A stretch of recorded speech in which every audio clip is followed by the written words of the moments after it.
Hello friends, welcome back to design by Regina. இந்த வீடியோவில் different types of ஹேங்கிங்கை நான் எப்படி போடுறேன்னு உங்களுக்கு செஞ்சு காட்டுறேன். வாங்க வீடியோக்குள்ளே போகலாம். ஒரு ஸ்கேல் வச்சு ஒரு லைன் போட்டுட்டு ஃபஸ்ட்டு நம்ம எப்பயும் போடுற மாதிரி ஜரி லைன் ஒரு லைன் போட்டுட்டு, அதாவது ஆக்சுவலி நம்ம ஸ்லீவ்க்கெலாம் போடுற மாதிரி நான் ஒரு சாம்பிளுக்காக சின்ன லைன் போட்டு நான் உங்களுக்கு காட்டுறேன் எப்படி போடலான்னு. இதே மாதிரி போட்டுட்டு அது நம்ம எப்படி சரி லைன் போடுற மாதிரி 2 லைன்ஸ் போட்டுக்கணும்.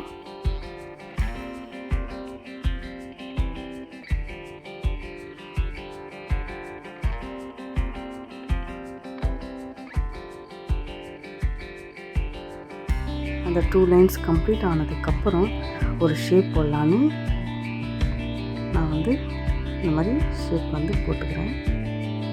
அதாவது நம்ம ஒரு நெக்குக்கோ இல்லை ஸ்லீவுக்கோ போடுவோம்ல, அது ஒரு எக்ஸாம்பிளுக்காக தான் இதை போட்டு காட்டுறேன் எல்லாருக்கும்.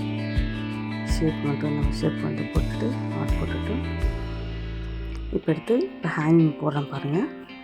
4 பீட்ஸு சுகர் பீட்ஸ் கொஞ்சம் பெரிய சைஸ் பீட்ஸ் எடுத்துக்கோங்க. அது 4 போட்டுட்டேன். அதே மாதிரி ஒரு பீட்ஸ் போட்டுட்டு லாஸ்ட்டில் ஒரு சின்ன பீட்ஸ் எடுத்து அந்த பீட்ஸை விட்டுட்டு இது மாதிரி உள்ள நம்ம எப்படி ஃபார்வர்ட் வந்தோமோ அதே ரிவர்ஸில் போட்டணும். இப்போ இது கோல்டன் பீட்ஸ் பெரிய பீட்ஸை வச்சு போட்டிருக்கேன். அதே மாதிரி நெக்ஸ்ட்டு இன்னொரு வேறு டிஃப்ரெண்ட் டைப்பில் இருக்க ஒரு சில்வர் பீட்ஸ் எடுத்துக்கிறேன், பெரிய பீட்ஸு. அதேமாதிரி 4 அந்த பீட்ஸ் சின்ன பீட்ஸை போட்டுட்டு இப்போ ஒயிட் கலரில் அந்த பீட்ஸையும் போட்டுட்டு லாஸ்ட்டாக அதே பீட்ஸ் எடுத்து இந்த மாதிரி அந்த பீட்ஸை விட்டுட்டு திரும்பவும் ரிவர்ஸ்லேயே அந்த பீட்ஸ் அப்படியே போடுறேன். கண்டினியூவாக இதே மாதிரி நான் போடுறேன். ஆனால் கொஞ்சம் டிஃப்ரெண்ட்டாக இருக்க டைப்பில் இருக்கிறதெல்லாம் ஒரு சாம்பிளுக்காக ஒன்று போட்டு காட்டுறேன். வீடியோ ஃபுல்லாக பாருங்கள், உங்களுக்கு புரியும். ரொம்ப ஈஸியாக இருக்கும். இதை ஸ்டிச் பண்ணிவிட்டு ப்ளவுஸை நம்ம ஸ்டிச் பண்ணிவிட்டு வச்சுருக்கோம்ல, அந்த ப்ளவுஸ்லையும் நம்ம இதுமாதிரி போட்டு பார்த்துக்கலாம். நீங்கள் போட்டும் பார்க்கலாம். அது இப்போ அந்த ஷேப்பு இப்போ ஒரு கிறிஸ்டல் ஷேப்பில் இருக்க ரவுண்ட் ஷேப்பில் இருக்க கிறிஸ்டல் அந்த இதை போட்டு காட்டுறேன். இதே மாதிரி தான் டிஃப்ரெண்ட் இதில் போட்டுக்கலாம். ரொம்ப அழகாக இருக்கும். இப்போ நிறைய பேர் இது கோதுமை பீட்ஸ் இருக்குல்ல, அதான் வீட் பீட்ஸ், அதை வச்சு போடுறேன். இதுவும் ஒரு சிலவங்க ஹேங்கிங்கே பார்த்திங்கன்னா கொஞ்சம் நீட்டாக போடுவாங்க. அது அதுக்கேற்ற மாதிரி நீங்கள் பீட்ஸை கொஞ்சம் 6 பீட்ஸோ இல்லை 4 பீட்ஸ் நான் போட்டிருக்கேன். இது சின்னதாக இருக்கும், நீங்கள் 6 7 இல்லை அந்த பீட் சைஸோட பெருசாக பீட்ஸ் கூட நீங்கள் போட்டுக்கலாம். இப்போ இதில் போடுறேன். அந்த மாரி நம்ம டிஃப்ரெண்ட்டாக போட்டு நம்ம வச்சுக்க வேண்டியதான்.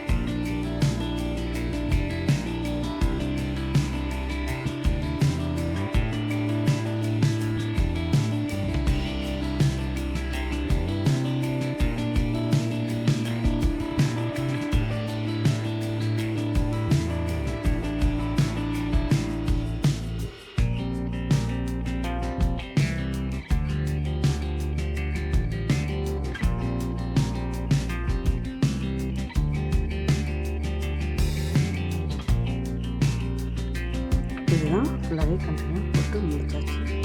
அதுக்கப்புறம் அந்த ஷேப்புக்கு மேலே ஒரு சிங்கிள் பீட்ஸ் அந்த ஷேப்பில் சும்மா போட்டு காட்டுறேன்.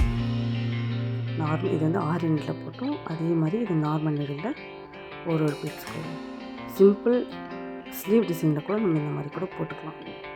ரொம்ப நிறைய பேருக்கு ரொம்ப ஒர்க் வேணாம் அப்படின்னு சிம்பிள் டிசைன் கூட போட்டு இந்த மாதிரி ஹேங்கிங் வச்சு சிம்பிளாக கூட போட்டுக்கலாம். இது நீங்கள் நார்மல் ப்ளவுஸில் கூட நம்ம போட்டுக்கலாம். இதுதான் ஃபைனல் அவுட்புட். இது என் பையன் பண்ண வேலை. அவன் பிடிச்சி இழுத்தாலும் அது பிடிச்சிக்கல. அதுக்காக தான் சும்மா அந்த இதை போட்டு காட்டுறேன். போட்டு பிடிக்க ட்ரை பண்ணால் அவனால் முடியல. இதுதான் ஃபைனல் அவுட்புட். தேங்க்ஸ் ஃபார் வாட்சிங். Please subscribe my YouTube channel. By.